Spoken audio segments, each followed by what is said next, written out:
there's a variability to it. It's not a uniform trend, and it's, people are just trying to work out how do we get out of this rut, and it doesn't seem to be working, so let's try something else. Is this a case for that perhaps uninformed almost consumer? Is it that the voter, the individual is driving it, and the politicians are responding to that long-term fiscal and monetary policy, as opposed to the past where you had the financiers deciding, well, we need to do this in order to open borders to decrease costs, increase trade, increase markets? Well, I almost think it's almost simpler than that. Prior to 2007, nobody needed to explain globalization. Everybody could see it. You could understand it, especially in emerging markets. This was a good thing, right? Brazil became a wealthy economy, an industrial functioning economy for the first time in its history. China grew from a small agrarian society into one of the world's economic powerhouses. So up until 2007, you didn't need to say, hey, globalization's a good thing. Everybody could see and understand that it was. In the last 10 years, though, it's become much more difficult because nobody has provided, first of all, the expectation that, hey, this thing is not permanent. And the other thing is, why isn't it permanent? And nobody has offered cogent and coherent explanations for why that could be. And so as a population, you can naturally see if nobody's providing answers, we're going to start looking different directions to people who claim to have them. And a lot of times those people who claim to have them don't, but at least they are saying something different. With that, Mr. Shadow, are we going to see then that the shift from investment strategies to be more internal? For instance, would the Americans or the Europeans or the Chinese decide to invest more heavily at home, or will they continue to invest in, internationally? Well, I think we're kind of in a transition period where nobody knows. I mean, you can't really guess because the paradigm has broken down, and we're not quite into the next paradigm, and so we're in the middle space where everything is kind of up in the air.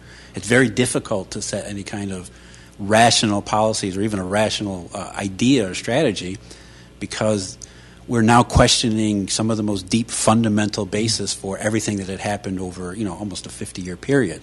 And so it's not easily broken down into what do we do next. And so, the transition periods throughout history, I mean, this is not the first time we've had globalization and globalization breakdown, but those transition periods usually are pretty lengthy. But that's the thing, historically, whether it's economic cycles, we see the ebb and the flows. This one's different. Yeah. Will this then redefine the sort of geopolitical landscape that we're looking at to an extent? We see China, for instance. We keep using China because they've emerged economically, politically. They're positioning themselves to be a world player, whether they're gathering information on... Right. Whether they're playing fairly. Those things come into play. When they go into the marketplace, they have, to their minds, a competitive advantage, or at least they're trying to secure one. They want to make sure that their currency is positioned well so that their goods are equally accepted, but also that they have the buying power. What does that do for the rest of us? Well, I would also add that when things are tough, countries tend to become more aggressive in those types of behaviors because it's that much harder. When the pie is not growing for everyone and you're starting to compete for a smaller share or compete for a share that isn't growing, you tend to be more aggressive. You tend to be less respective of international norms. You tend to do things. And I'm not just pigeonholing the Chinese here. No, this is true for everybody. Yeah. You tend to act in a more of a solitary, uniform or a non-uniform way. The Americans will start looking out for the Americans. The Brazilians will start looking out for the Brazilians. International cooperation becomes that much more difficult because it's that much of a bigger challenge at home when your economy isn't growing. When the global economy is not growing, it's that much harder to have cooperation. Perhaps then we'll see political rhetoric singing that tune, the chants within the voter base reflecting that, and all of a sudden the policies that are adopted may seem insular or protectionist, right? Or whatever word, then the impact on the global economy. Yeah, and it becomes self-reinforcing at one point, right? Because then the policies drive the politics, and then the politics drive the policies, and it goes in the wrong direction, or it can. It can. I mean, we're not going to be completely doom and gloom here. There are options and there are scenarios where things work out for the best, and we can hope for that kind of situation. But we're in a period where the dangers of going in the wrong direction are probably the highest they've been in 4 generations. All right, 2 things I may ask of you. One, from the Cayman context, our listeners those in the audience will say, well, we're in Cayman. I mean, really, where do we play? And you look close to the map, you might even see us. Well, to me, the Caymans are near and dear to my heart. As I study the Eurodollar system, the Caymans were instrumental in the development of offshore money. And so if we have a breakdown or even a replacement of a Eurodollar in offshore money, what does that do to the Caymans? I mean, I don't think it necessarily takes away this vital banking center that it had the role that the Caymans have played for the last 50 years, but it might change it a little bit. There's a risk there that whatever the next reserve system becomes, and I'm pretty convinced that we need a next reserve system, it may not be the same as what we have now. And so what role does offshore banking play in the next system? I think it has to play a vital role because it is a vital role. And in a lot of ways, it's a fundamental thing. We need offshore money. We need an international monetary system to intermediate global trade. Globalization at its heart requires monetary resources to grease the wheels, to get it to all work. So if we do everything right here, I think the Caymans are fine. It works out. But, again, like everybody else, there's a bit of an unknown here that didn't exist for a long time. Well, your indirect answer to the second question I was going to ask, and we have an opportunity in this country to position ourselves to be able to help to grease the wheels of international finance, make sure that we're still at least relevant. There's tremendous opportunity, and I think the Caymans, in a lot of other, as opposed to other offshore places, is probably positioned better than anyone else because not just the history, but the infrastructure that's already here. I'm talking about banking infrastructure and financial infrastructure that's already here. So long as that we can return to a regime of international cooperation, the Caymans will be, I'm almost sure, a central part of it. But we can't stray too far in any direction. That includes the Cayman Islands, because I guess at some point the temptation might arise here locally to maybe try to do something different as well. So it's a difficult future. It is, but thankfully, hopefully, with friends like you, advisors, on call, we'll be able to make it right in a cooperative spirit. Let's hope so. Let's hope so. The opportunity is there as well as the risk. Well, without what it says, without some risk. Well, Mr. Jeffrey Snyder, thank you so much, and I trust that you'll enjoy not just the remainder of the forum, but you'll stay here in Cayman. Thank you very much. I always love being in the Caymans. All right. We'll pause and take a short break, but when we come back, we'll continue our discussion live from the Ritz Carlton for the Cayman Investment Forum. So please stay tuned for Talk Today.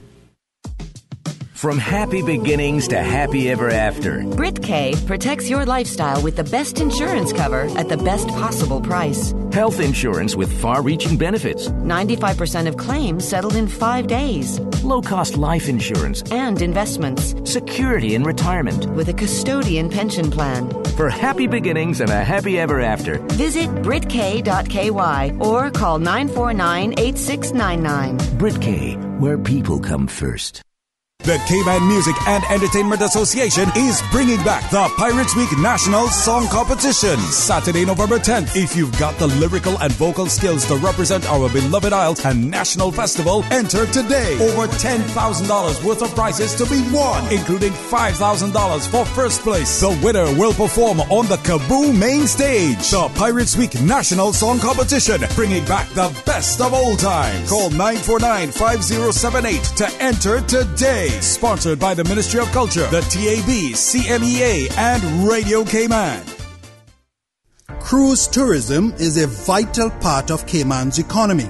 It is the government's responsibility to create an environment where our people can have an opportunity to grow and prosper today, tomorrow, and into the future. It is a myth that Cayman does not need cruise tourism. It is a fact that cruise passengers spend $200 million per year buying services from small businesses, tour operators, attractions, restaurants, and retail shops. Those funds stay right here, supporting our economy and communities. Support the pairs. Support our tourism.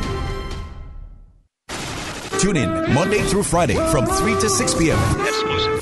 Radio Cayman's Super Jam Show, the #1 drive time entertainment show on your radio, featuring Will Sinatra. Enjoy a mix of pop, hip-hop, dancehall, and soca. The Super Jam Show is fueled by the proud sponsorship of Fitness Plus and Train with Dre. Get top-rated personal training or build your very own home or office gym today. The Cayman Islands government is seeking volunteers to join the Independent Monitoring Board and assist with monitoring incarceration facilities for fairness and treatment of inmates. Flexible schedules and full training and support will be provided to suitable candidates. For more information and to submit applications, contact the Office of the Deputy Governor or email nancy.lacasse@gov.ky. That's nancy.lacasse@gov.ky by October 16th. Talk today. But I do have some questions. Talk today. Cayman Islands' foremost listeners' participation program. Talk today. Because there are more questions than answers. What the public is saying. Waiting to take your calls right now. Sterling Dwayne Ebanks.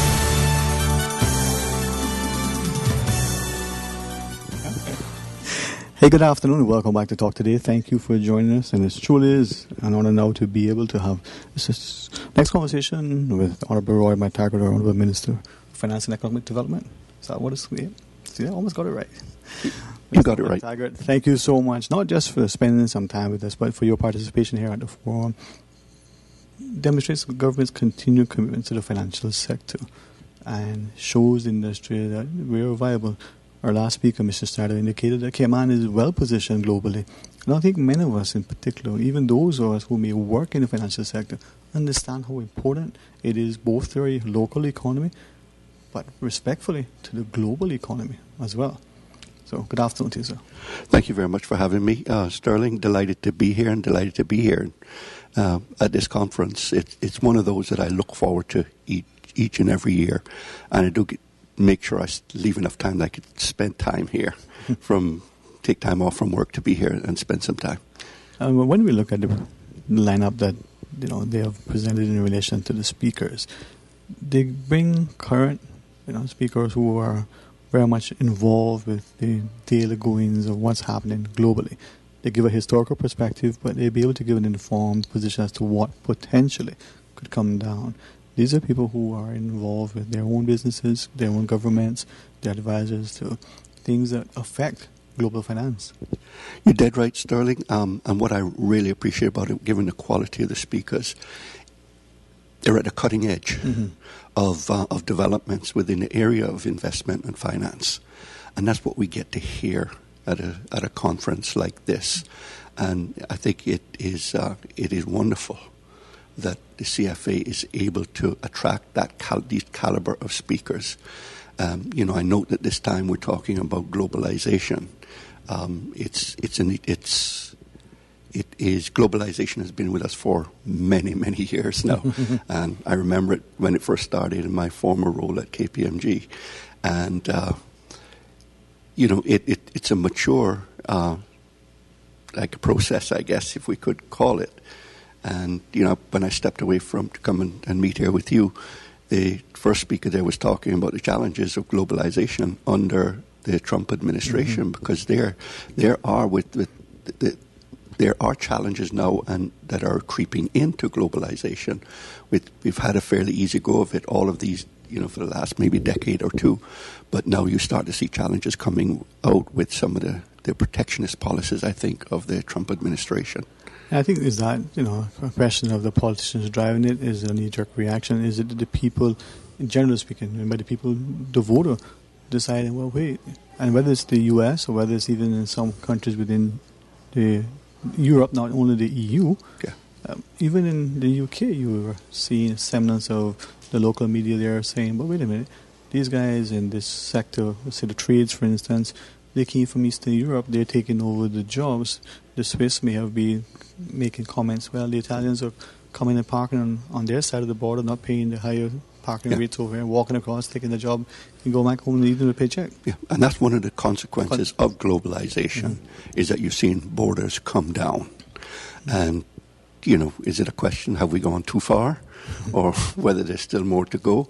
But you see somewhere like the U.S. now where they're starting to put some of these raise some of these borders with regard to their trade policies and whatnot. And all of this remains to be played out and to see where it actually ends up going.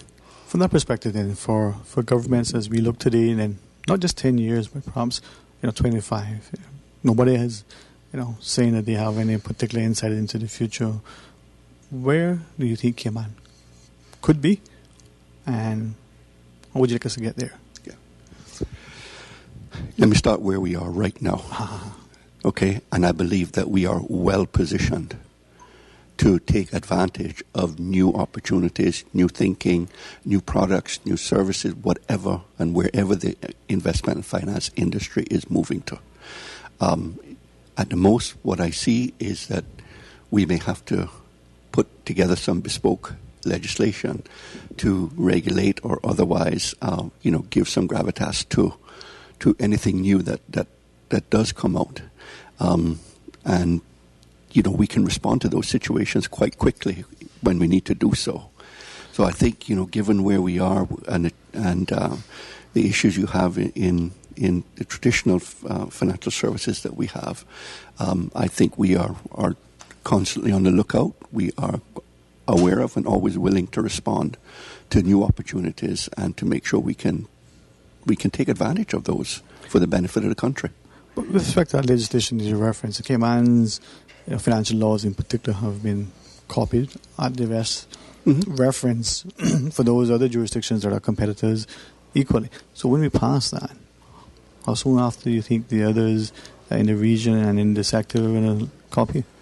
It goes out saying that normally that happens quite often, and even as a country, in our case, you don't want to stay back and to allow others to go ahead of you and get the jump start on you, because first to the market are likely to be the winners in the marketplace.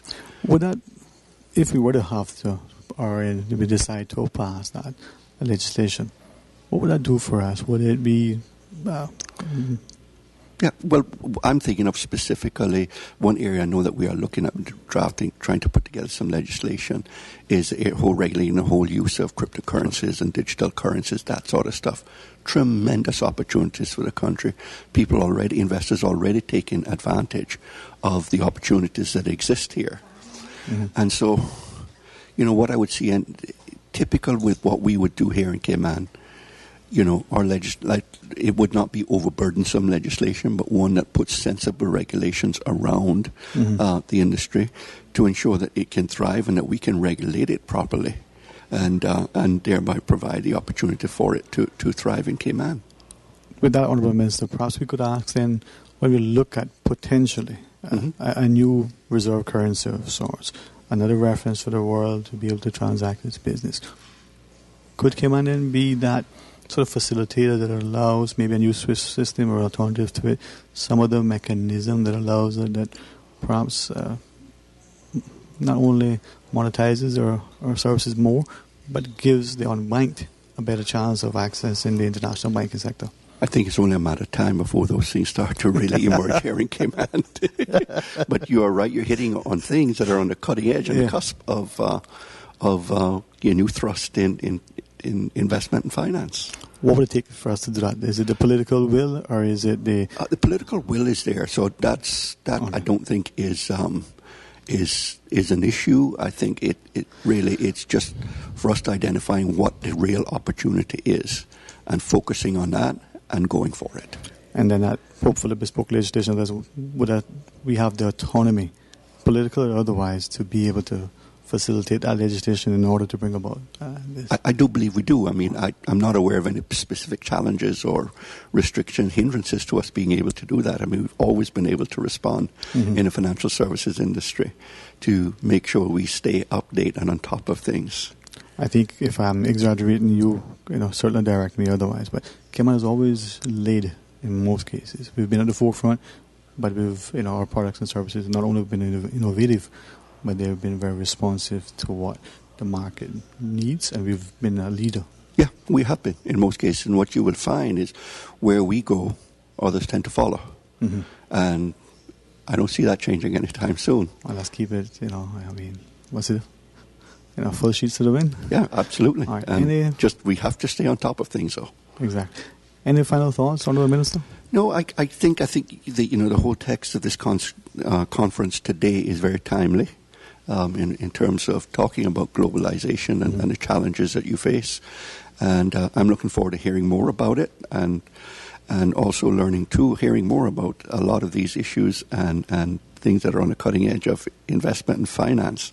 Want to learn a little bit more too about. I think there is a session here on the cryptocurrencies and digital currencies, and I'm always eager to learn as much as I can because I feel like my knowledge and understanding is always lacking in that area. Well, I certainly, glad to be a chance to chat with you. Thank you for making, time available to our listeners as we come back from our news headlines, get a chance to speak to our next presenter, Mr. Michael Pettis, and he's going to be talking about China's economic prospects. And that may be relevant to Cayman as well. Oh, it certainly will be. It certainly will be to all of us. I mean, we see, just how much they are expanding their influence and their presence. Regionally and globally. So, I mean, they're well on the road to globalization. They've embraced it. They have. So, thank you so much, sir. Thank you. Enjoy the rest of the afternoon. To our listeners, stay tuned for Talk Today when we come back. Continue our broadcast here live from the Ritz Carlton for the Cayman Investment Forum. We are Radio Cayman, and this is how we wake you up in the morning. Praise time.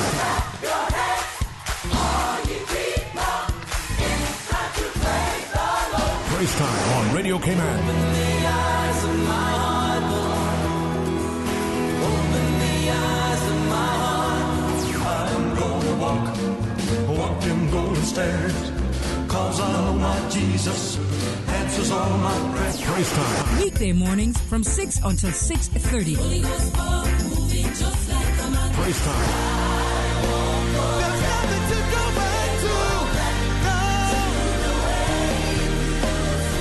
Jesus in the morning. For the God of the mountain is still God in the valley.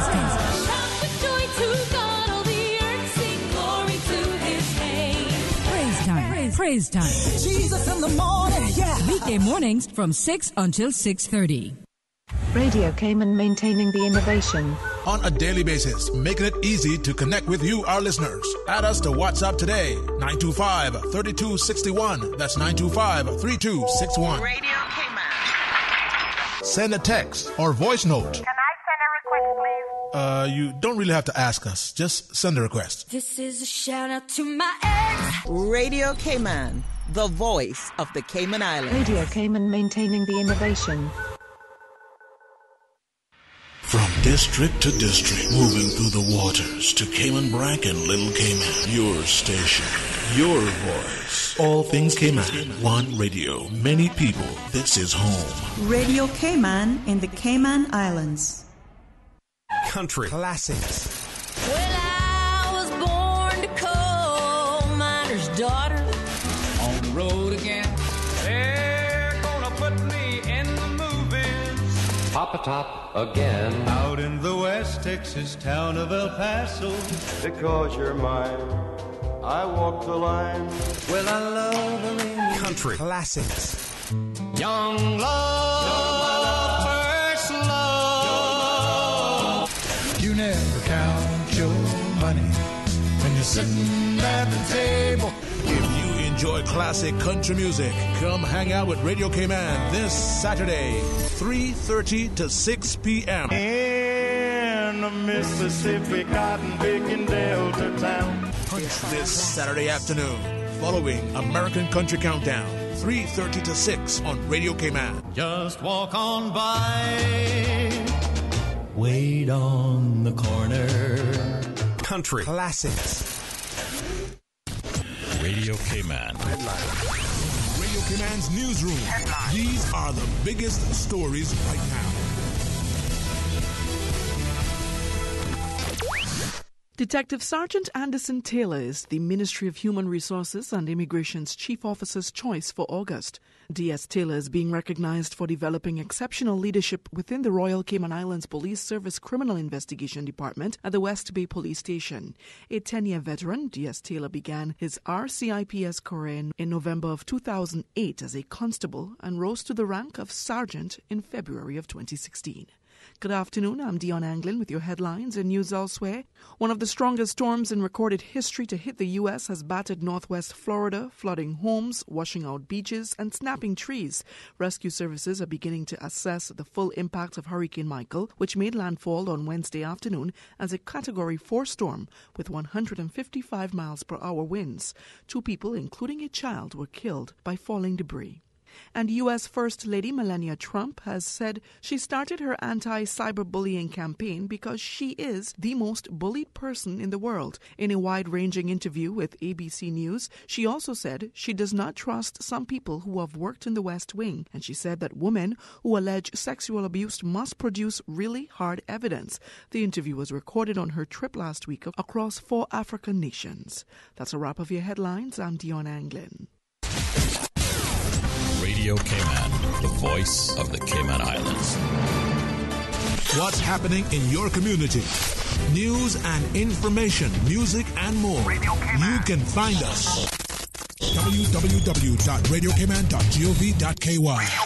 Like us on Facebook and follow us on Twitter. Radio Cayman is your choice, your voice for today's biggest news. Radio Cayman.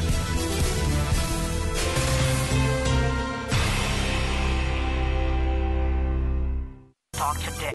But I do have some questions.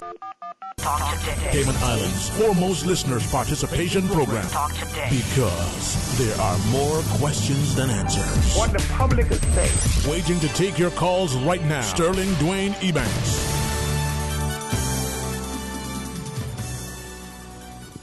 Hey, good afternoon. Welcome back to Talk Today. Thank you so much for joining us as we come to you live from the Ritz Carlton for the 2018 Cayman Investment Forum. Kathy Miller joins us to not only make sure we're doing it right and proper and enjoying ourselves, but to be able to facilitate. So our next wonderful presenter, Ms. Kathy. I learned from you. You're the expert here, right, Dwayne? I'm here to introduce our next guest, which is Michael Pettis of Global Source Partners. Mr. Pettis is a professor of finance at Peking University's School of Management. As he told me himself just now, it is the university that the most intelligent students are trying to get into, and that's where he is teaching. He specializes in the Chinese financial markets. After a corporate career in which he headed a sovereign debt trading desk and an emerging capital markets desk, Mr. Pettis retired to teach and write full-time, specializing in research on China's monetary and trade policy and banking and financial markets. He is a frequent contributor to the Financial Times and the Wall Street Journal, as well as to publications such as Foreign Affairs, Foreign Policy, and the Far Eastern Economic Review. All right. Thank you so much, Kathy. And Mr. Pettis, thank you, sir, for taking the time out of your schedule to come and join us as we not only... My pleasure. Now, first off, as we were here in Cayman and you look in Cayman relative to the global markets, initial thoughts, just give us your... unscripted response and perspective. As far as the Cayman goes, I don't have a whole lot to say except that I think we are entering globally into what's likely to be a fairly difficult period, and this is going to be reflected in a tough trade environment, which of course everybody knows about. And probably over the next 5, 6, 7 years, a pretty dramatic fall in the price of industrial commodities. Now, Cayman doesn't export, it imports, so that actually benefits. But I suspect that over the next few years, the region is going to see a lot more tightness and a lot more difficulty. With that, then, credit becoming globally... I'm sorry? With that, then, would we have credit not only to governments but to multinational corporations, and then by default to individuals becoming tighter, more difficult to get, more costly? Yes, I suspect that may be the case. Not so much that credit becomes costly, but rather that demand is very weak. One of the problems that we have, not just in the U.S., but also even worse in China and basically around the world, is that there's a significant amount of income inequality. And the problem with income inequality is that basically when you shift income from the poor to the rich, because the rich consume a very small share of their income, that brings consumption down, and consumption is the main source of demand globally. a great deal of investment is aimed at satisfying consumption. So because of income inequality, we have a problem of weak consumption and weak investment growth, and the only things that can keep it going is a significant increase in debt. And not surprisingly, in every country in the world, we're seeing very rapid increases in debt. So for interest rates then, as that demand decreases, where do we see interest rates going? Well, interest rates are probably not going to be a problem because the other aspect of income inequality that's very important is rich people save most of their income. They consume very little. So I don't think we're going to see significant increases in interest rates. We may see temporary increases. But generally speaking, the world has been suffering from a problem of excess savings and insufficient consumption. And that, I think, is going to continue for several more years. In fact, I would argue that that's really why trade has become such an issue. This has been a problem for quite a while, but on the trade side, it hasn't really been addressed. As long as debt was able to continue growing very quickly, we sort of ignored the consequences. But with everyone becoming more worried about debt, one of the ways we deal with the consequences is in the form of trade conflict, trade war. I suspect that this is a problem that we're going to be talking about for quite a while, but I don't think it's going to show up in the form of very high interest rates. Now, with that trade war that we've seen, China and the U.S., back and forth, there's a political banter, some economic, sort of skirmishes as they like. To put some, restrictions on your goods, impose certain tariffs, making them more costly. Will that continue to that, and to what extent are we going to see that play out globally with other countries being affected? Right. I think one of the mistakes that we've been making is to see the recent conflict between the U.S. and China as really something, a sort of a Trump thing that'll go away once he goes away. In fact, the trade conflict is much older than this, and it's been going on for quite a while. It's just that the U.S. really hasn't reacted to it until recently. And it's not just Trump. We have to remember that Bernie Sanders said exactly the same things that Trump did about trade. And many people have been saying this for quite a while. But if you want to think about really the first great trade skirmish, if you like, it really occurred in Europe after 2003, 2004, when Germany implemented a number of reforms that significantly pushed down wage growth. And one of the consequences was business profits soared and wages didn't, which is just another way of saying that we saw a significant rise in income inequality.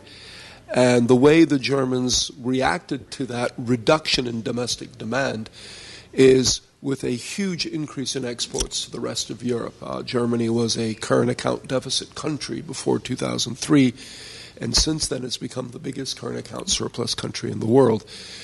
Until the financial crisis, most of that money ended up in what we call peripheral Europe, Spain, Italy, Portugal, Greece, etc.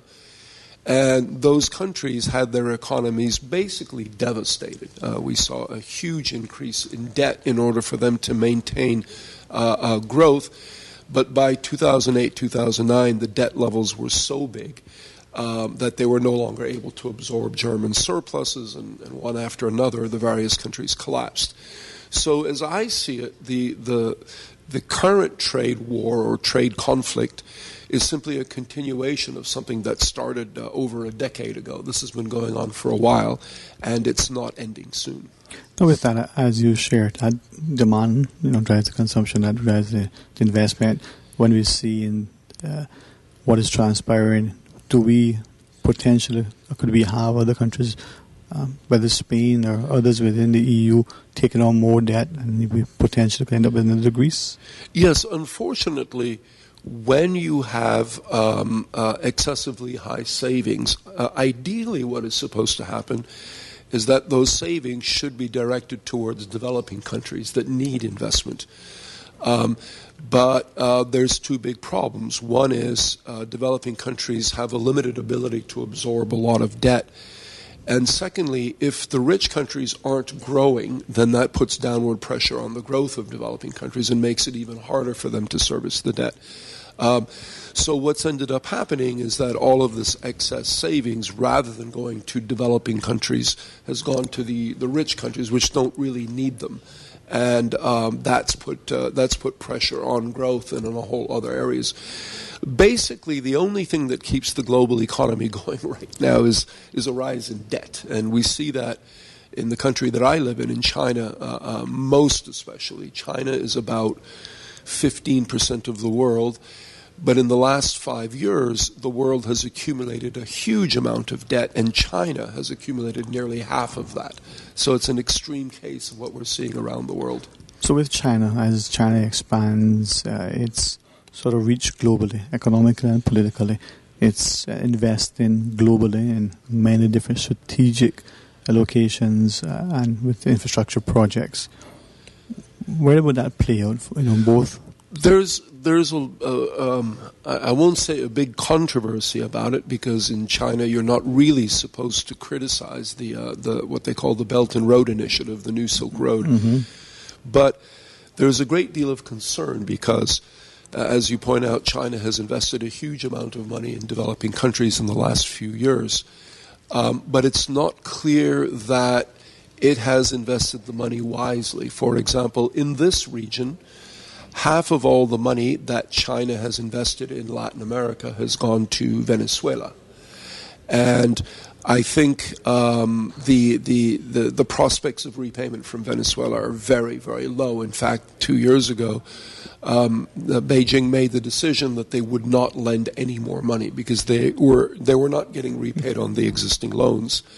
And Venezuela is an extreme case, but you can sort of think of it as representing a lot of China's investments in developing countries.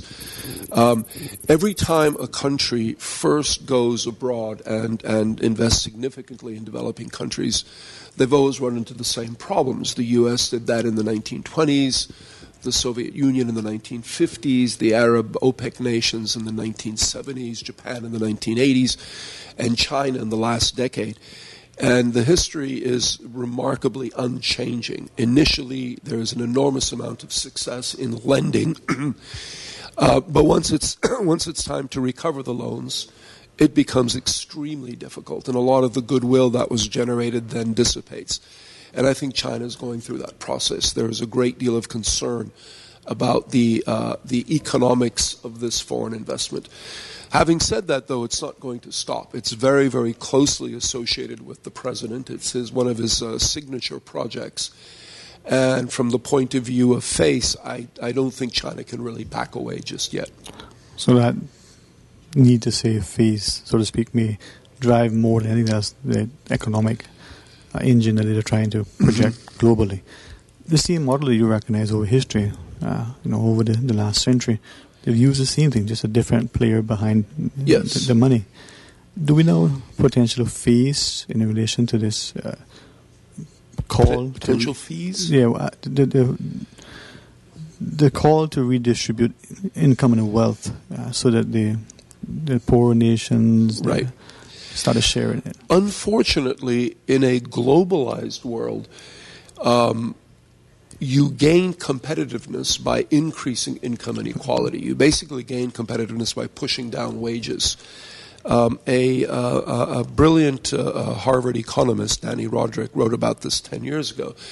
And what he argued was that countries are now facing a difficult choice between increased integration in the world, more globalization, or control over their domestic economies. And at the time, he said, globalization is unstoppable, so we must all get used to the fact that we cannot control our domestic economies. About a year or so ago, he said, no, I made a mistake. Brexit and Donald Trump and the elections in Italy and in the Philippines and a number of other countries has shown that populations, the most households, are very, very concerned about losing domestic control. And he thinks that what we will now see is a reversal of globalization. And I think that's a pretty safe bet. If you want to raise domestic wages, if you think income inequality is a problem, in the current environment, you lose competitiveness, so you can't do it. So if you're serious about doing it, what you have to do is put constraints on capital flows and on trade flows. Now, if we go back to the German situation as we close out and we look at, well, they put an emphasis on their technology, their quality of their goods, their current account position. We've seen wages somewhat relative to the nations increase as well as the profits. Could that not be? Wages haven't really increased very much in Germany. In fact, it's one of the funny things. When a country runs a surplus, the reasoning is always because we make high-quality products cheaply. That's nonsense. Countries that make high-quality products are rewarded with being able to increase their imports, not because of surpluses. In the case of China, in the case of Germany, it runs large surpluses just because consumption in Germany has been reduced dramatically. So they simply can't consume everything that they've produced. It's very funny because the finance minister of Germany about 4 months ago said the reason Germany runs a surplus with the world and with the U.S. is because we make wonderful cars. But of course, in the 1990s, the Germans also made wonderful cars, and they ran huge deficits. The quality of the product has nothing to do with the surplus or the deficit. It has to do with the distribution of income domestically. All right. Okay. Thank you very, very much for sharing with us. And my pleasure. I invite you to enjoy the rest of what Cayman has to offer as you are part of the investment forum. Thanks very much. Bye-bye. We're going to pause and take a short break. When we come back, we ask you to rejoin us. Please stay tuned for Talk Today. King Sports Center takes pride in being more than just an ordinary gymnasium.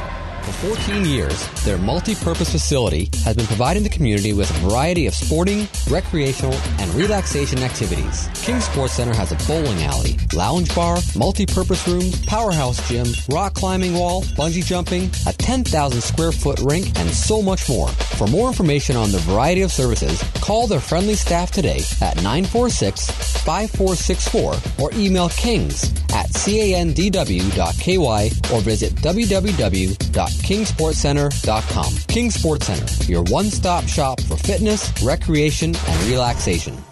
Ladies and gentlemen, boys and girls, you're invited to participate in the Lions Club of Tropical Gardens Brenda Tibbetts Lund Memorial 5K Walk Run on Saturday, October 6th from Cayman to the Flow Exchange and back, starting at 6 a.m. and the 5K and 10K Walk Run on Sunday, October the 14th at the 7 Mile Beach. Entry fee is $25 and participants can register online at www.caymanactive.com or the Lions Club of Tropical Gardens Pink Shop in the Elizabethan Square, 10 a.m. to 4 p.m. Monday through Friday. Funds raised go towards paying for mammogram screenings. There will be trophies for runners, and all participants are entered into the raffle following the event. Breast cancer survivors are also invited to attend the walk run. There will be special goodie bags for all survivors who attend. I've got some beautiful clothes. I know just where they go. Meet the world with Puritan Cleaners. They are here for you and me. Best cleaners you will see. Happy 60th anniversary to Puritan. Puritan, now using the most popular and eco-friendly cleaning solvents. Take advantage of our ongoing discounts on all men and women's apparel. Ask about other discounts. 4 convenient locations to serve you. Savannah Countryside, Elgin Avenue, Georgetown, Centennial Towers, West Bay, Eastern Avenue, Georgetown. Drive through, rain or shine. Free pickup and delivery. Call Puritan Cleaners 949-7104. You feel good when you look good. Thousands of Caymanians work in our cruise tourism industry. It is a myth that Cayman does not need cruise tourism. It is a fact that 4,500 Caymanians work in this industry today as taxi and tour operators, boat captains and crew, restaurateurs, retailers, water sports operators, and ambassadors at our attractions. If our cruise tourism industry is half of what it is today, what are we going to do with our people, the thousands of unemployed Caymanians? Support the peers, support our tourism. Talk today. But I do have some questions. Talk today. Cayman Islands' foremost listeners' participation program. Talk today. Because there are more questions than answers. What the public is saying. Waiting to take your calls right now. Sterling Dwayne Ebanks. Hey, good afternoon. Welcome back to Talk Today. Thanks for joining us. We are live from the Ritz Carlton for the 2018 Cayman Investment Forum. And get a chance to speak to Mr. Nick Tartarkin from Wheaton Precious Metals. And, you know, as a sponsor of this event, I think it's Kath and I were talking earlier. It does well for the country, for the economy, and for the financial sector, for us to be reminded of how important the role that we play in the global finance. So, Nick, it's a pleasure to have a chat with you. Thank you. Nice to be here. For you, both as a professional and as an attendee at the forum, as a sponsor, what does it mean to you, to the country, and to your own company? Yes. Well, this is one of the ways we try to contribute to the community here in Cayman. We've been involved with the Cayman Investment Forum from the very beginning as headline sponsors, and we're delighted to do it again this year. We think it's a wonderful event that brings to Cayman some world-class speakers and thinkers in the world of finance, investing, economics. It really gives a wonderful opportunity to everyone involved in these fields to really spend a half day at a wonderful place like Ritz and listen to some outstanding world-class thinkers in this field and really challenge their own points of view, hear some new perspectives and learn. So we also consider this as a way to contribute to overall education in Cayman Islands. And so from our point of view, it's a way to give back to the community. We do many other things in the community, but from our point of view, this is something that really is a long-term, long-standing event that continues to do well, and I'm sure it's going to continue to grow. Well, I think this is where, as you said, in education, we know professionals have to attend in order to retain their designation, whether they're physicians or they're financiers. The idea of being able to have continued education.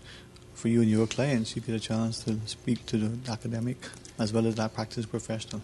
So emerging trend, you can play that into a better portfolio. Yes, absolutely. I mean, we are a world-class financial center here in Cayman, and but one thing that we felt years ago when we started getting involved with the CFA Institute to build this event was that we felt that there was an opportunity to make Cayman more of a destination for conferences and forums and events like that. So we're really happy that this is going on still, and it's going stronger. It's really benefiting, number of people, professionals in the industry, really young up and coming as well, students, and who have an opportunity to be here and learn and really see some, as I said, outstanding speakers and leaders in the field. Now, with that, Nick, as we look at your own company, and we're seeing that many investors are considering, well, where should I be with my portfolio? Precious metals has always been that safe place. Well, precious metals have been store of value for centuries. And really, I mean, in our business, we give that exposure to our investors, and through our outstanding portfolio of mining assets, investing in precious metals has been something that gives stability to the portfolio, any portfolio. And we really do believe that we live in times now where some stability is most welcome, and it probably will become more and more important in the world. The world is becoming, we feel, a bit more volatile on not just economic front, but political as well, social. And so in that kind of environment, stability and insurance is something that we feel most portfolios should have and probably don't have enough of. So we believe in precious metals from that point of view. We think precious metals have a great future. They always have been part of a store of value, and they continue to be. Now, from that, as we look at it, there were those who would say, well, just for argument's sake, that is gold or silver. They buy an ounce or they buy a ton. They want to physically have it, touch it, smell it, taste it. And then as we get there, we've seen an evolution of the market where you have that certificate, that right to this amount presented, you get it. What's your thought on which one? Yeah, we certainly think that having access, direct access to physical bullion is one of the ways that investors should have exposure to precious metals. It's important to have some of that in every portfolio. But what we also as well offer as a company that invests in mining assets or precious metals assets around the world, we offer the indirect access to that to investors as well, plus some upside in terms of quality of the assets that we can find and invest in, and as well as just overall growth in the mining industry. So, there are many different ways of getting exposure to precious metals. One is to hold physical bullion, but another one is to buy stocks like Wheaton and have indirect access to those assets. Long term, then, with the goal and perhaps the potential that we can see people wanting to ensure that they have more stable portfolios, could we eventually get to a place that we have a fiat currency? We end up similarly with precious metals? Well, gold and silver have been the monetary assets. They're money for centuries and centuries. Intrinsic value, right? Right. So it's only been since 1970s that we really abandoned that and started with the fiat currencies. Whether we go back to some sort of gold standard or not, or we continue with fiat currencies, I wouldn't really want to have a strong view yet myself. But either way, I think gold will continue to play a role, and I think one doesn't have to really get it completely right. It's important to be hedged and be diversified, and adding gold or precious metals to the portfolio provides that in a great way. If you just even only listen to the financial report, you see where gold has been headed in the last bit. Right. Some of us can remember when silver. If the point is to buy low, and this is the great time to buy gold because it's been very under-invested asset for a number of years. People don't really, because fiat currencies have been the way the money has been treated for now several decades. Most people don't remember gold standard, but I think we're going to live in a world where it becomes more and more important to have stability. All right, well, if I had more time, I would even ask you about the concerns, if any, of some of the world governments now maybe requesting the repatriation of their gold. But I'll leave that to you. Thanks very much. Really appreciate being here, and look forward to doing this again next year. All right, Nick Tartarkin from Wheaton Precious Metals, one of the sponsors here at the 2018 Cayman Investment Forum. We'll pause and take a break, but when we come back, we'll get a chance to continue the discussion. We ask you to stay tuned for Talk Today. Honey, our fridge has stopped working again. Everything in the freezer is melting. We need to get this repaired right away. I'm calling Brand Source Service. When you need the very best appliance service, call Brand Source Service at 623-5000. Offering service and installation of all brands and models of appliances. Brand Source Service is Cayman's source for appliance parts and repairs with qualified and experienced technicians and the island's largest stock of appliance parts. Brand Source Service will have your repair completed in a flash. So, whatever the problem is, call the experts at 623-5000. Brand Source Service, Dorsey Drive, Industrial Park. Telephone 623-5000. Did you know that recycling collection containers are located island-wide on Grand Cayman? The Department of Environmental Health's program is an integral part of DEH's waste management responsibility in the Cayman Islands. Start your recycling program at home today. Put your type 1 and 2 plastics in appropriate DEH recycling containers at all Foster supermarkets, Kirk Market, or Hurley's Grand Harbor. Please keep the Cayman Islands clean. Reduce, reuse, and recycle. For more information about recycling, go to www.deh.gov.ky. Healthcare Pharmacy, caring about your health for the past 25 years. Radio Cayman's premier health show. Alzheimer's and dementia, are they the same disorder? Yeah, I think that's a very important question. For the Health of It with Tara Bush. For the Health of It with Tara Bush. Is heard on Saturdays at 9:30 a.m. and on Wednesdays at 7 p.m. Brought to you by Healthcare Pharmacy in Grand Harbor, where they care about your health. Transfer and refill your prescription online. Visit healthcarepharmacy.ky or call 947-8900. Healthcare Pharmacy, now with a new and second location in Governor's Square. The new Healthcare Pharmacy in Governor's Square is open Monday to Friday, 9 a.m. to 6 p.m. and Saturday, 9 a.m. to 2 p.m. Healthcare Pharmacy, where they care about your health. Water Authority Cayman wishes to advise the motoring public that planned water infrastructure works will occur on a portion of the east-west arterial adjacent to the Prospect Primary School from approximately 6 a.m. to 12 p.m. on Sunday, the 14th of October 2018. During this time, the portion of the east-west arterial between the Tomlinson roundabout and the Poindexter roundabout will be closed to traffic. Traffic will be diverted around the work area via Shamrock Road. Traffic signs will be posted in the general vicinity, and all motorists are asked to drive with caution to ensure their own safety as well as that of the Water Authority staff. The Water Authority appreciates the patience and understanding of its valuable customers as it undertakes these roadworks and apologizes for any inconvenience this may cause. Talk to Dick. But I do have some questions.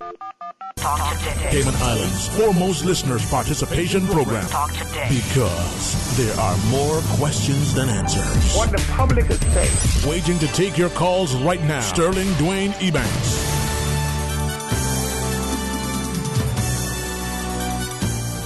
Hey, good afternoon and welcome back, and thank you so much for joining us. And again, we are live from the Ritz Carlton for the 2018 Cayman Investment Forum, and our wonderful Catherine Miller always helps us out. Kathy? I'm here to introduce our next guest speaker, which is Marian Tupy of the Cato Institute.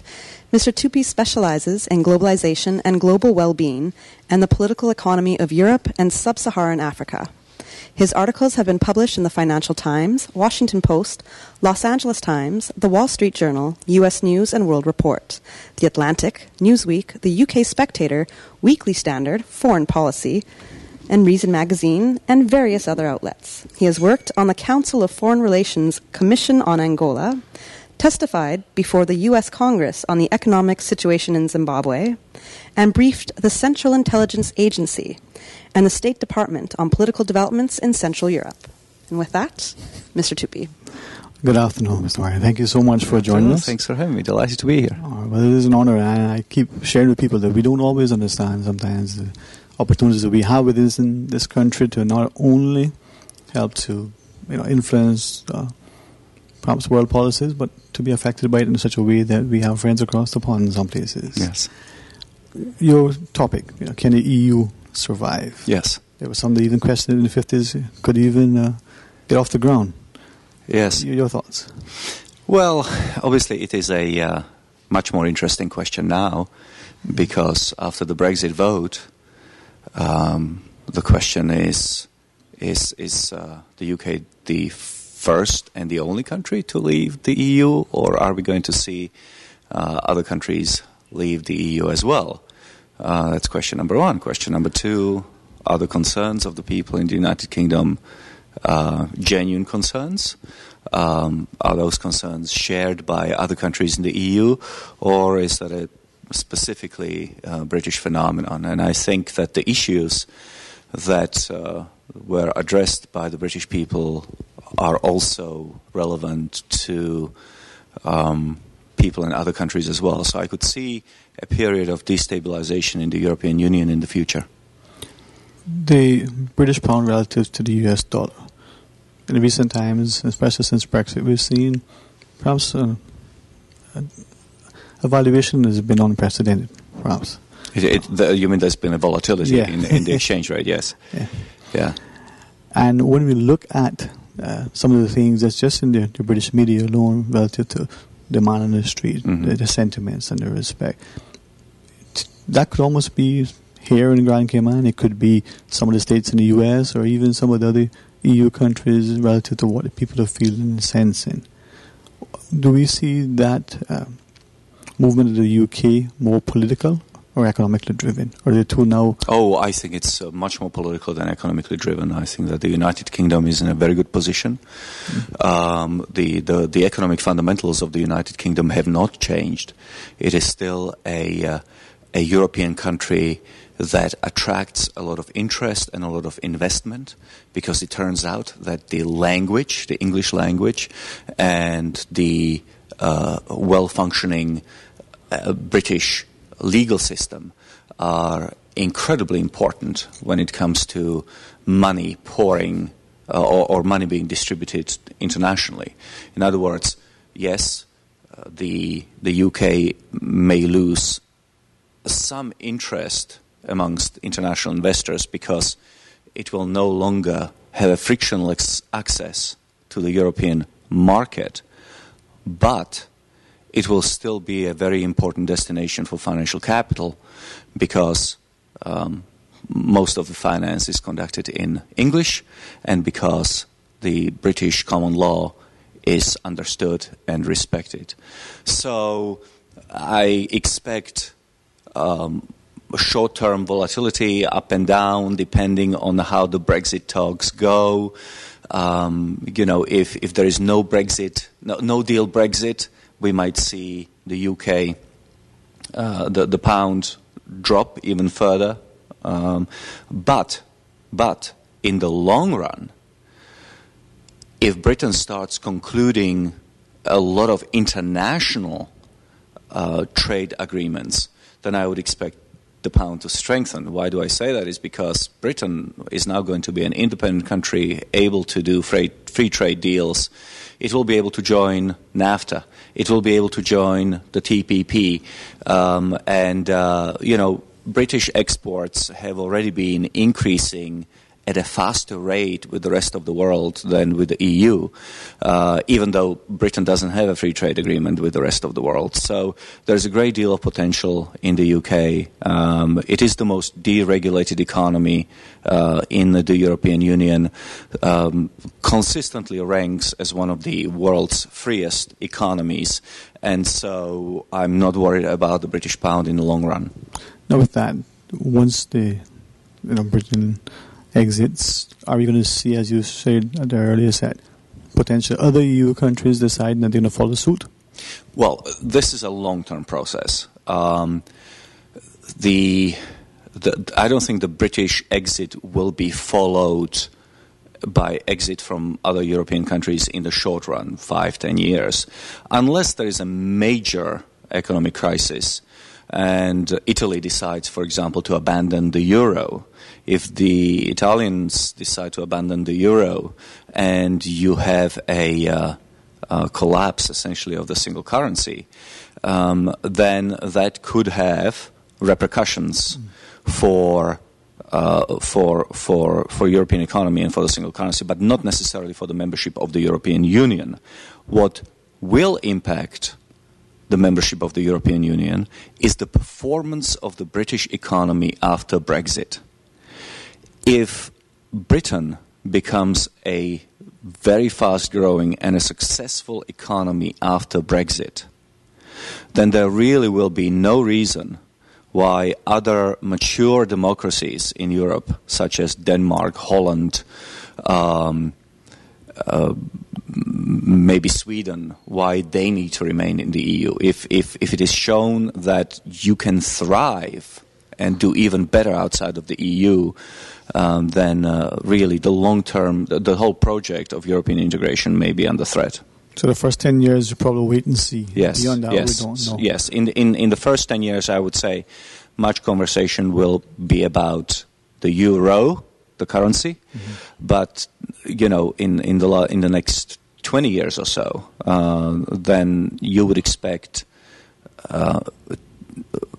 flexible, export-oriented economies like Holland and Denmark, countries which have a very strong rule of law, countries which are mature democracies. I would expect those countries to give it a serious consideration, whether the costs of leaving the EU, or rather, outweigh staying in the EU. Now, with respect to the potential for another referendum vote in the UK, what, in your view? I think that's based on a fundamental misunderstanding of how the British electorate and the British Constitution operates. You cannot do to British electorate and to the British people what you have done to the French and to the Dutch or the Irish or even the Danish. They all had to rerun their referenda until they got the answer that Brussels liked. Britain doesn't work like that. Britain has strong institutions that go back 1,000 years, and a second referendum would be a fundamental break with essentially the institutional history of the island, and I don't think that is going to happen. Now, given the respect and the sort of established nature of the British common law, London being sort of the Royal Centre of Finance, do we ever see perhaps another competitor outside of Europe or even within Europe taking that role? Well, there are already competitors. I mean, there is New York, obviously, and places in Asia which trade a lot in finance. But within Europe, I very much doubt that Paris, for example, is going to become that kind of a place. And once again, it's a question of language and economies of scale. If you can get a lot of English-speaking people in one place, there is really only one place in Europe where this can be accomplished, and that's London. It is very difficult to attract people who come from the Anglophone world, and who can only speak the English language to move to France or Germany. It's a much more difficult thing to ask. And then, in closing, Switzerland. Will that continue to play the role it is, or will it emerge as even a greater player? Switzerland is fundamental. Switzerland is the key to understanding what is happening in Europe now. It is, in my view, the example of how you can move away from pooling of sovereignty at the level in Brussels and go back to intergovernmental way of doing things in Europe. So basically, the European Union started as an intergovernmental body. Countries' governments interacted with one another, came to treaties, signed treaties, and that's how it's always been. It was only with the creation of the European Union, the transition of the European Economic Community into the European Union, that you started to have a powerful government in Brussels, which now can dominate other European countries. Switzerland shows that it's possible to deal within Europe on an intergovernmental basis. It is a very stable country. It hasn't had a war since 1814. It hasn't had a civil war since 1848. It retains full sovereignty. It deals with Europe in terms of bilateral treaties. And finally, it is a vibrant democracy. So Switzerland is key to understanding of how I think the European Union should evolve. It should repatriate some of the powers in Brussels back to the nation-states, and nation-states should interact with each other on an intergovernmental basis rather than a supranational basis, which is what Brussels is all about. Well, thank you very much, Brian, for sharing with us. And I think as you reflected quickly, we have a lot to look forward to, and Cayman could be positioned to not just facilitate, but even monetize. Yes, I certainly hope so. I wish the Cayman people the best of luck. It is a glorious island. Always love coming back here, and hopefully we'll do so in the future. All right, there we go. Kathy, when we come back from the break, you got another wonderful guest lined up for us as we continue to talk. So please stay tuned for Talk Today. CUC advises motorists that in an effort to alert approaching drivers of speed restrictions when entering an area of road where CUC vehicles and personnel are present, the company will be deploying rumble strips. These rumble strips are a series of raised transverse rubber strips laid across the road, which changes the noise a vehicle's tires make on the surface, and so warning drivers of speed restrictions. On approaching CUC's work zones, motorists will observe bright orange road signs signifying rumble strips ahead. Before entering these work zones, motorists will encounter the rumble strips that are encouraged to drive with extreme caution at slow speeds until they are well clear of the work zones. These rumble strips are essential to safeguarding against potential danger to CUC personnel. If you have any questions regarding the use of rumble strips, please contact our customer service team at 949-5200 or via email at service@cuc.ky. The Wesleyan Holiness Church is pleased to host the Interchurch Holiness Convention at their location on Northwest Point Road in West Bay, featuring visiting pastors James Plank and Roland Mitchell with music by the Cassidy family. Service hours are this Wednesday, Thursday, and Friday at 8:15 a.m. and 7:30 p.m. and Sunday at 11 a.m. and 6 p.m. For more information on the Interchurch Holiness Convention by Wesleyan Holiness Church, contact host pastor Miss Brenda Wallach at 949-3394 or visit www.ihconvention.com. Cayman's cruise industry must be preserved and developed. It is a myth that the cruise lines will continue to call on Cayman at the rate they do now without the piers. It is a fact that the mega-class ships will not be tendered. Arrivals will decline by half over time as the older ships are decommissioned. This will hurt our economy and thousands of Caymanians who work in this industry. If we want to continue providing opportunities for Caymanians, we need the piers. Support the piers. Support our tourism. We are in the hurricane season, and knowing what to do after a hurricane can be as important as preparing for the storm. After the passage of a hurricane, seek medical attention if it is needed at hospitals and clinics for those persons who are injured. Do not touch power lines and cables that are down. They may be active. Report them to 911 or the utilities emergency hotlines. Broken tree limbs should be removed from around homes or buildings if possible. This hurricane information has been brought to you by Breeze FM and Radio Cayman.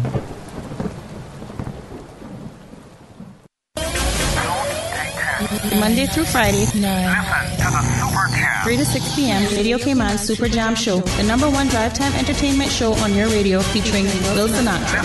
Enjoy a mix of pop, hip-hop, reggae, dancehall, Latin, soca, urban gospel, old school. The Super Jam Show is fueled by the proud sponsorship of insurance agent Michael Webster from Cayman Insurance Center. Don't take chances with your family's future. Talk today. But I do have some questions. Talk today. Cayman Islands' foremost listeners' participation program. Talk today. Because there are more questions than answers. What the public is saying. Waiting to take your calls right now. Sterling Dwayne Ebanks. Hey, good afternoon. Welcome back to Talk Today. Thanks for joining us as we come to you live from the Ritz Carlton for the Cayman Investment Forum. We have the good company of Catherine Miller, as usually. At this time of year, right, Kathy? My favorite time of year, mostly because Halloween is around the corner, not necessarily anything to do with the economy and whatever else. But that was my lighthearted note there. We have our last guest speaker for the CFA Forum that I'm about to introduce. And we have Carl Riccadonna of Bloomberg. Mr. Riccadonna is a chief U.S. economist at Bloomberg, where he analyzes macroeconomic developments to better understand the implications for the broader economy and monetary policy. Prior to Bloomberg, Mr. Riccadonna spent 13 years as a markets economist at Deutsche Bank. He started at Deutsche directly from Princeton University, where he studied both mechanical, aerospace engineering, and finance. Mr. Riccadonna regularly appears as a guest commentator for Bloomberg TV and radio. I wish I could ask him about the Elon Musk stuff going on right now, but I'm going to leave that to you, Dwayne. So. Oh, you saw my notes, huh? Well, thank you so much, Kathy, and thank you so much, Carl, for joining us. My pleasure. And it's wonderful. I keep saying that we live in Cayman, and we only get to appreciate it sometimes when we have people who come to our shows, share with our professionals at conferences like this, that we are indeed, in a blessed place. Absolutely. Your topic, demystifying globalization in the era of Trump. I mean, it almost sounds like a board game. Why is this so important now? Is it according to some of the pundits, his vitriolic nature? Is it, according to others, the fact that he doesn't seem to understand some of the consequences of his words? He'll say something and then all of a sudden we'll see an impact on the global markets relative to stock performance.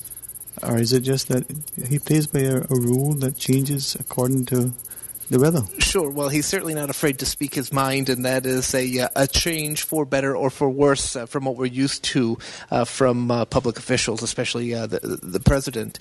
But really, the notion of this potential deglobalization, which is really the concern, is a reaction to a liberalization of trade and a pro-globalization agenda that has been very much intact for the better part of 80 years. So I don't think we're on the cusp of a reversal of that trend, but rather we're seeing a bit of a hiccup. And it's not unusual after recessions to see retrenchment in trade. And that's what we've seen over the last couple of years. But I don't think that necessarily means we're at a turning point. Because when we think about trade, trade increases efficiency. Right, trade and globalization in general. So, as supply chains reorient outside of national boundaries and are spread across the globe, we have efficiency gains which basically benefit all parties involved. But that's at the aggregate level. There are certainly localized economic losers, we'll call them, through globalization. And I think that the Trump phenomenon in U.S. politics, and this is not just isolated to a U.S. issue. We saw this with the Brexit vote in Britain. We see this with a number of political movements in continental Europe as well, and Latin America. This is a retaliation to this globalization agenda that's been intact, and it highlights a misunderstanding of the economic losers from this. So we all hear, well, globalization gives us a cheaper and broader array of goods and services, but economists have not accounted accurately for the economic costs. And when those go ignored long enough, then we see a revolt among voters, and we saw that in 2016 with the Brexit vote in Britain, and also with the election of Donald Trump. So I'm in the camp. No Russian meddling. This wasn't a response to Hillary's emails. This was really an economic anguish, a howl, a protectionist howl from the electorate in response to being ignored for too long. So that notion then that the electorate has said to, in this case in the U.S., a political hopeful for the highest elected office in their land, we need someone who's going to be looking internally for a while. The globalization, giving us access to these things, but it's making us less wealthy, for instance, on a local level, making us less of a player in our own economy. We need to sort of claw back. I think that's the motivation. And when we look at the electoral map in the U.S. And how Donald Trump made it to the White House, it really runs through what's called the Rust Belt of the U.S. And the Rust Belt is the former industrialized backbone stretching from New Jersey through Pennsylvania all the way up to Detroit and into Wisconsin and Minnesota. And it was really the voters in that region that delivered the victory to Donald Trump. And that's ironic because that tends to be a stronghold of labor and union activity and a strong support base for the Democratic Party. So the fact that it was that region that responded to Trump's message of tear up NAFTA and kill the Trans-Pacific Partnership, that's really a very interesting consequence of the election. And this also tells you, because the debate is whether globalization is in retreat or not. I don't think it is, because these efficiency gains are something that are not going to go away anytime soon. Maybe we have to be more thoughtful about it.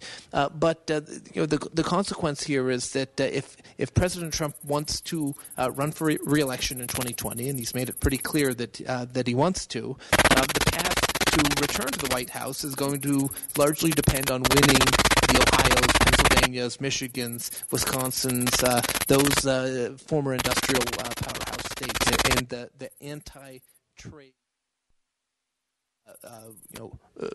sits well with voters in that state, and so he's going to throw more red meat to that base. Now, we're moving in a favorable direction because the trade conflicts and tensions with the Europeans, with the Canadians, with the Mexicans, that seems to be subsiding, but that's only subsiding as he's really training his focus on China.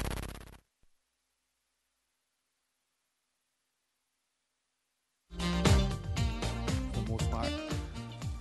It would be for the people then to be retrained and not recognizing the differences in their education levels.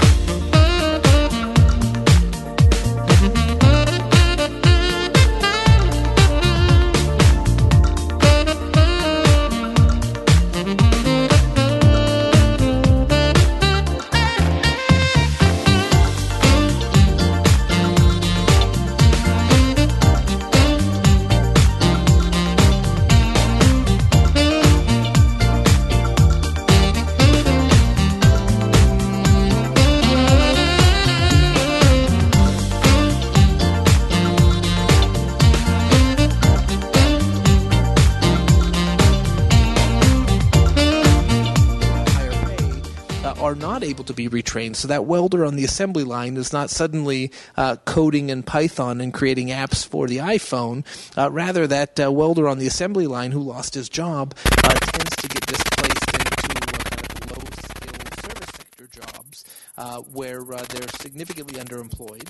They're frustrated with their economic prospects, and in turn they lash out against immigration, against trade policy, and that takes us right back to the 2016 election. From the macro perspective, then, could that conceivably be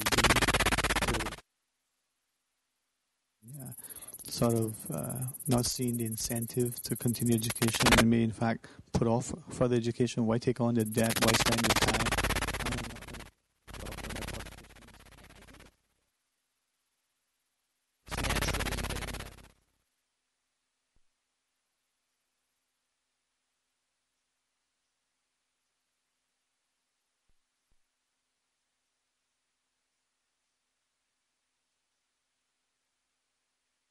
Provide the resources to retrain, then you get that disenfranchised workforce that votes for Brexit, that pursues this anti-globalization message.